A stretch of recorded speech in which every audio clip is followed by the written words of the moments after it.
Welcome back to the circuit. My name's Mark and you're watching Slot Track Racer.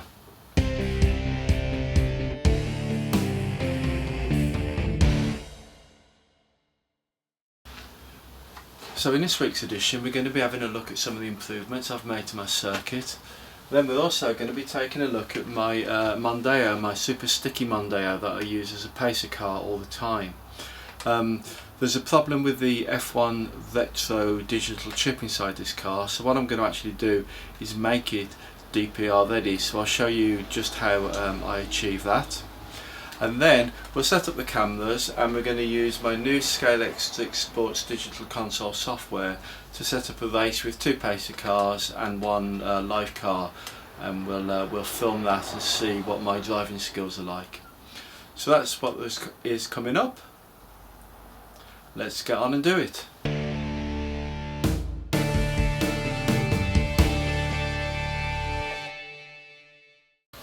Okay, so I promised you a track update, and you know what, I think I can do this fairly quickly today, and the reason being is that there hasn't actually been many track updates at all, to be honest.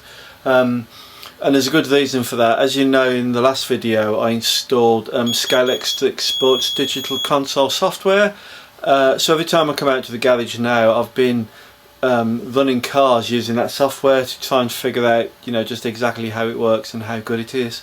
So that's my excuse. I've been playing with the cars rather than updating the track. However, there has been one update, and there's a clue. Can I do that? Yes, I can. Look, oh, so hard. There's a clue. So what I've done is, because I've got the sports digital console software, I've found an old computer monitor which I've mounted on the wall there, and then the next thing to do is to dig out an old computer and get it all talking, so I've got the lap times up on the wall. So that's it for the track update. You can have a look around. Let's quickly spin the camera. There you are. So as you see, we're still in the same situation as before, but so what I've been doing mostly is playing with the cars.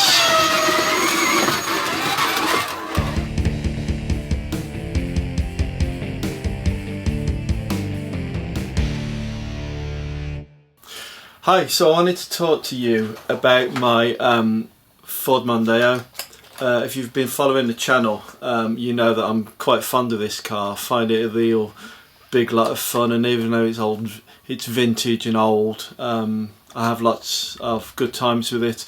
And the reason for that, as I've said before, is it's got a really strong magnet on the back, so it's difficult to make it come off the track, and therefore I can use it as quite a good pacer car and race against it.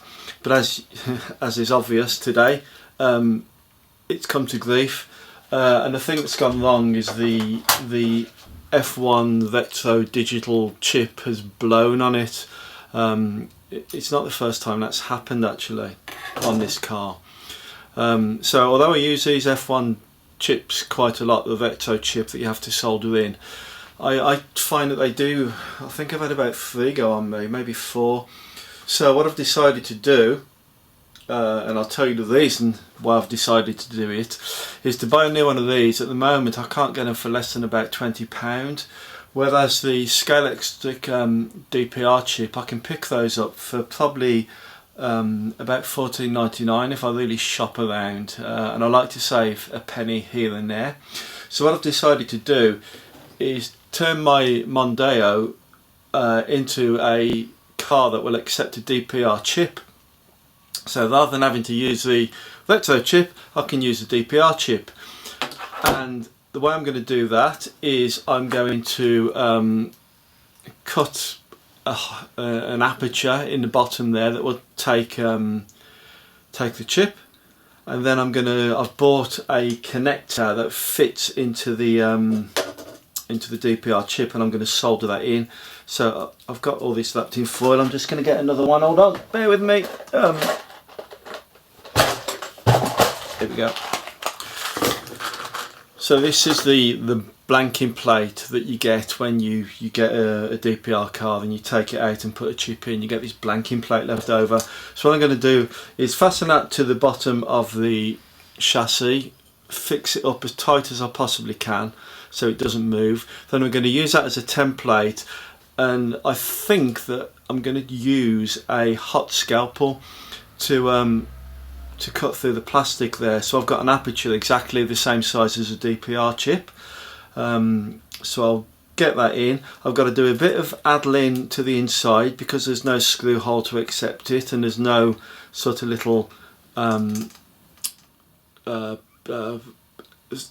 these teeth are supposed to fit into something inside, and there's nothing there, so I'm going to have to make something that will accept those teeth, and then I'm going to do the soldering.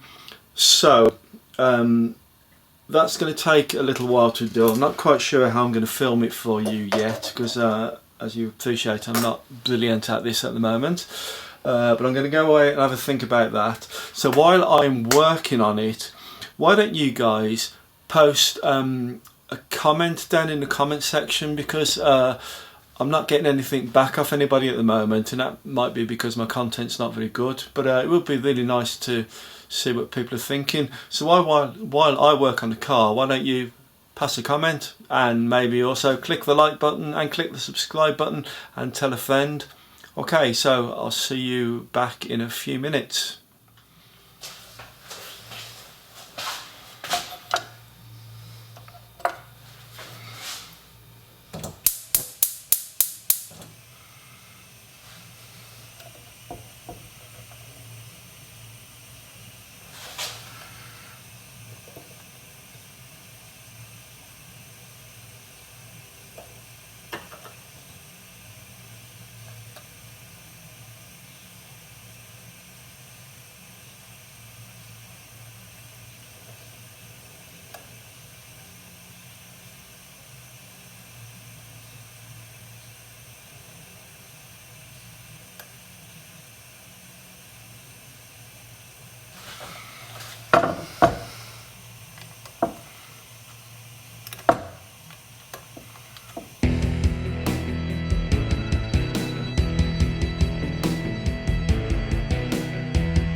What I've done is I've put the old blanking plate on and use that as a template. Then with a hot scalpel I've cut round the shape.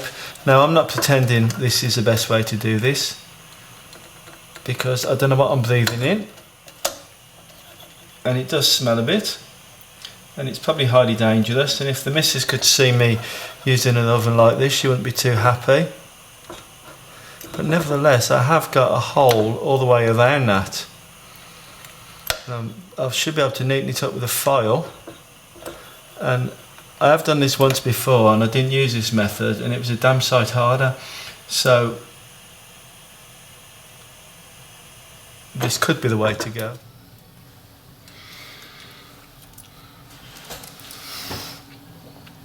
There is the hole that I've made, and it's roughly that shape. I think I did the other one better, but I'm going to get a file on this now and see if I can make it look a little bit nicer. So again, when I come back, I'll show you. Now, in all honesty, you can call me out on that job, because it was pretty ugly, wasn't it? And I'm sure that's not the best way of doing it, and I'm sure you guys could suggest a better way of doing it, but nevertheless I have got a hole in the chassis, and it will take a digital plug, so there you are, that will fit in there. So the next thing to do is I've got to make blank that off so it will accept a screw, so I can fasten a digital plug in, and I've also got to I'll do it with a bit of hot glue as I did the last time, do something. These plugs have two little legs on the top that have to hook into something, into like two little holes, so that's going to be another ugly job, I'm afraid, with a bit of hot glue, but I'll get that done. So that's the chassis done, but then I'm going to show you the next part, which is another job I can't do, which is soldering. So let me get the part. Right, so these are what I've bought. I'll have to read out the name to you because it's quite a complicated one.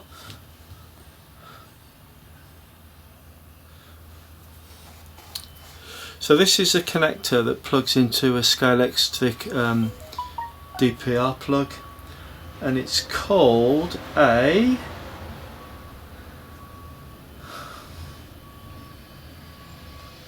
Mini Micro JST 2.0 PH 4-pin connector plug male. Okay, so that's exactly when you open the bottom of your Scalextric car, that's a little thing that falls out the door that you plug into your chip. Now I've also figured out how to wire these. So with it orientated so the little nib is towards me and the wire sticking up. The first one is red, and that goes to the motor.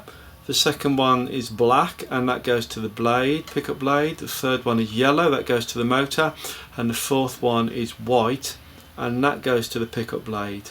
Scalextric obviously use different colours, but I have to just go with the colours that came supplied with this plug. So I'm going to, for the two blades, I'm going to fit them, two blade connectors, I'm going to fit them onto spades basically, because these sorts of vintage cars have got two pins that stick up. So these have got two pins there that sort of stick up, and I'm going to put my pickup wires onto blades and push them down onto there. Okay, so I'll show you that once you see me do it, you'll get the idea. And then the other two wires I'm going to solder up. Okay, so I've got a special crimper tool, and I think that I might do this job in the house again. Okay, so let's go back in the house because it's a bit warmer, the weather's horrible here, and I'll show you the crimping, and if I get a chance I'll show you the soldering. Okay, so this is the JST connector again, and going through the wires again. The red one's going to go to the motor, the black one to the blade, yellow one to the motor, white one to the blade, and that's, you can see how that's orientated. You can see the little nib there that fits inside your DPR chip. It will only go in one way, so I've checked these wires carefully. What I've done is I have bared off the two wires for the blade, and I've got a crimp, a spade loaded up in my crimping tool, so I'm going to pop that in there.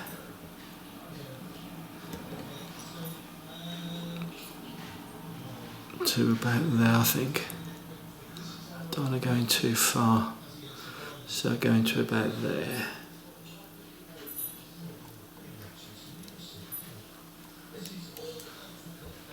And then clip that shut. Have I made that connection up? I believe so. That's a good one. I'm going to load up the other crimp and see if I can do that one as well.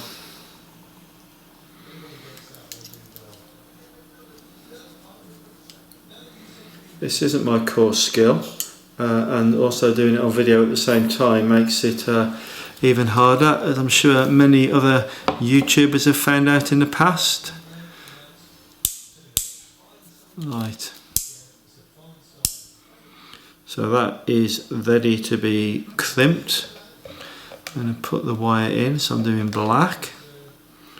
So the secret is not to go in too far. About there.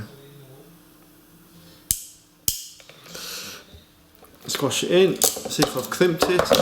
I have, I've got the insulation and I've got the connection. So now, these two spades that I've made, they will go onto the two little lugs at the front of the car, so it's got pickup, and then these two remaining wires are going to go to the motor. So soldering, there's a lot of information on YouTube about soldering. I am the world's worst solderer, so I'm not going to film myself doing that, but I'll show you the finished results. Okay.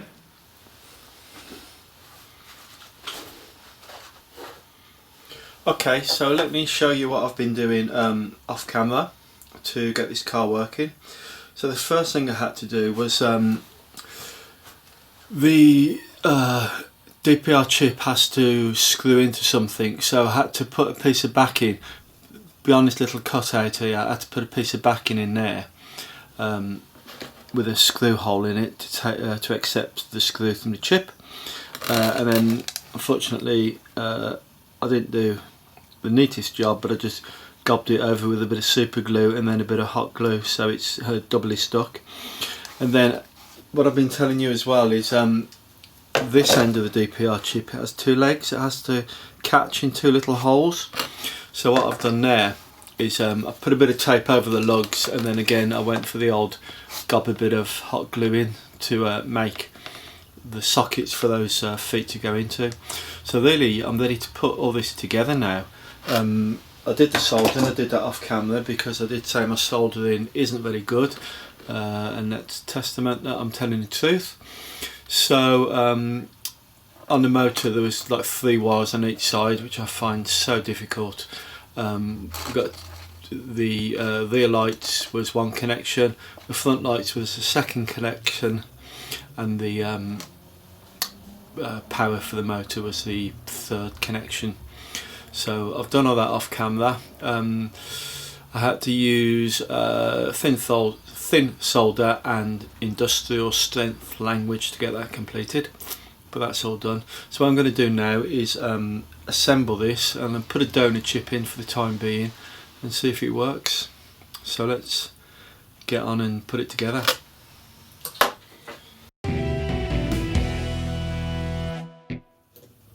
So can you see how I did those 2 spades there? Can you see 2 spades? And I've pushed them onto the lugs that were sticking up from the original guide plates and the original car. So that now is a DPR car, would you believe? So let's get the top on it.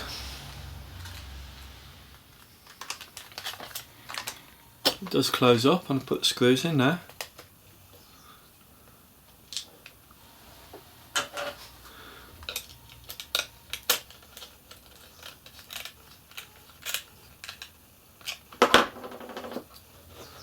One in there.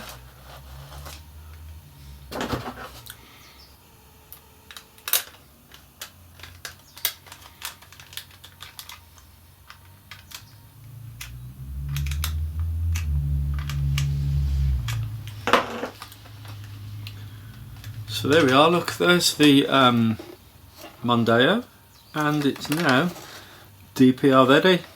What do you think? I know, call me out, it's not the neatest job, but hey, I haven't had to solder in a Formula 1 retro chip, and I've saved £4 maybe, so I'm pleased. Now, providing I've done all the soldering right, my Mondeo is now a DPR car. So let's plug the control tower in.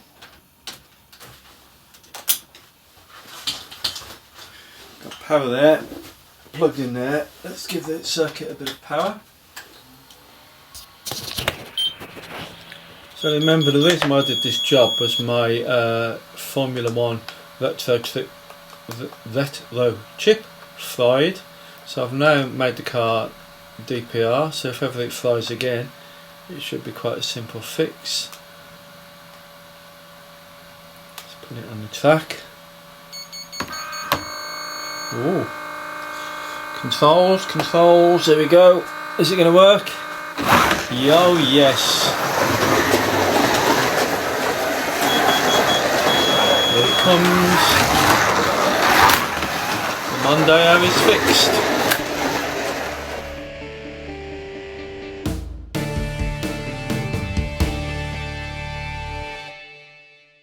Well, I promised you that we was going to have some track action, and here it is. So what we've got is my modified Ford Mondeo, which is now DPR ready. So this is Ford Mondeo driven by Andy Rouse.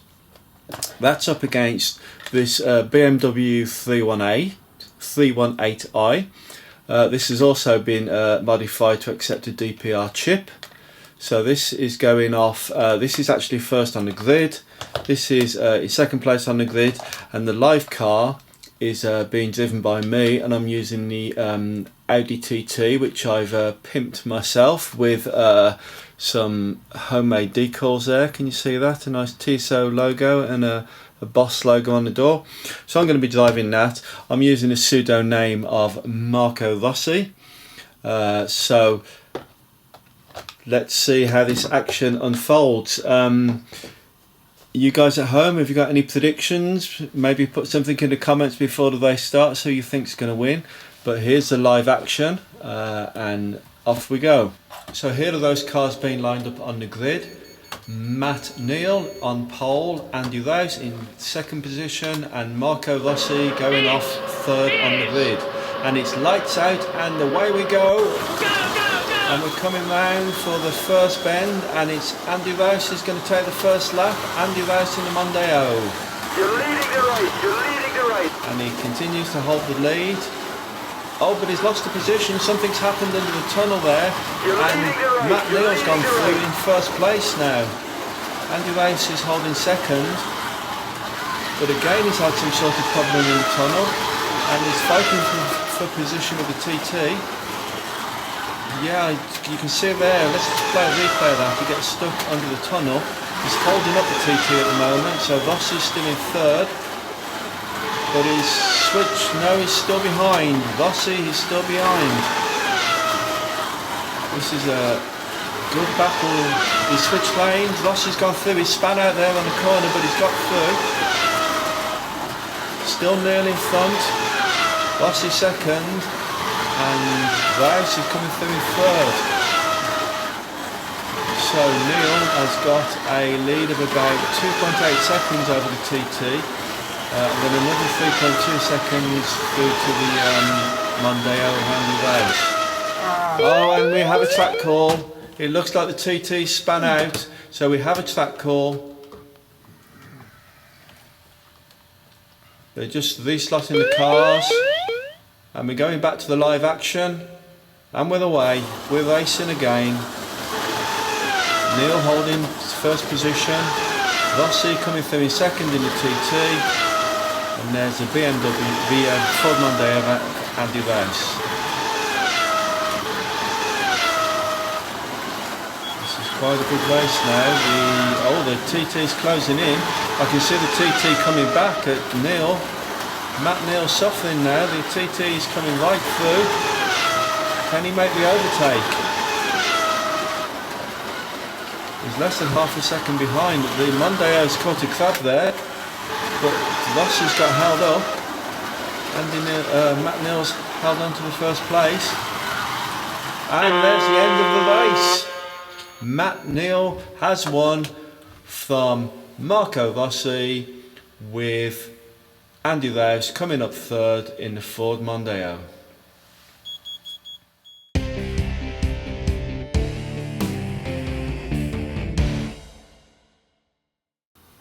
I hope you enjoyed that. That's all I've got time for this week. So if you haven't already liked the video, perhaps take a moment now just to click the like button. And if it's not too bad and you're enjoying it, maybe click the subscribe button as well. So I'll try and come back to you next week, and I'll see you around on the circuit.